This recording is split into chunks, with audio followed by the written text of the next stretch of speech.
9 TV న్యూస్కు స్వాగతం. నేటి వార్తలు. మాదిగల 30 ఏళ్ల సుదీర్ఘ న్యాయ పోరాటానికి త్వరలోనే విజయం. ఢిల్లీకి తరలి వెళ్లిన దండోరా ఎంఆర్పీఎస్ నాయకులు. 2024 జనవరి 17న రాజ్యాంగ ధర్మాసనమైన లార్జర్ బెంచ్ తీర్పు.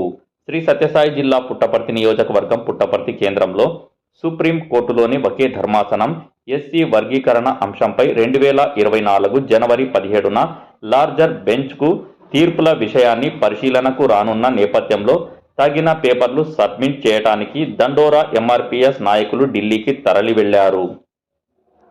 ఈ సందర్భంగా ఎంఆర్పీఎస్ రాష్ట్ర అధ్యక్షులు ఆర్జే ప్రకాష్ మాదిగ మాట్లాడుతూ సుప్రీం కోర్టులోని ఒకే ధర్మాసనం 2 విధాల తీర్పులను వెలువరించడం న్యాయపరమైన సందేహాలకు అవకాశం కల్పించరాదని భావించిన సుప్రీంకోర్టు రాజ్యాంగ ధర్మాసనమైన లార్జర్ బెంచ్కు పంపడం జరిగిందన్నారు.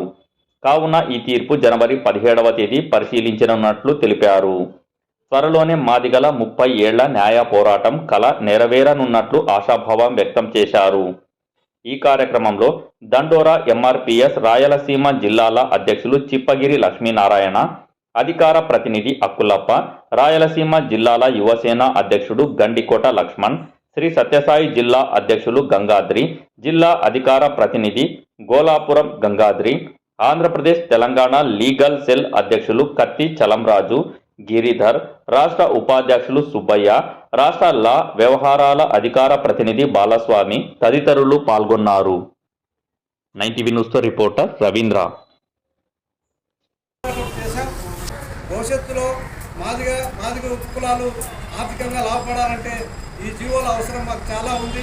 రాష్ట్ర ప్రభుత్వాలు ఈ జీవోలు ఇంప్లిమెంట్ చేయడం ద్వారా మాత్రమే మా ఆర్థిక, సామాజిక, రాజకీయ తదితర అంశాలపైన అభివృద్ధి సాధించే అవకాశం ఉందని చెప్పి తెలియజేస్తున్నాం.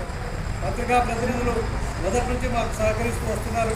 వారందరికీ కూడా ప్రత్యేకంగా ఢిల్లీ ప్రతినిధులు ప్రత్యేకంగా ధన్యవాదాలు తెలియజేస్తున్నారు.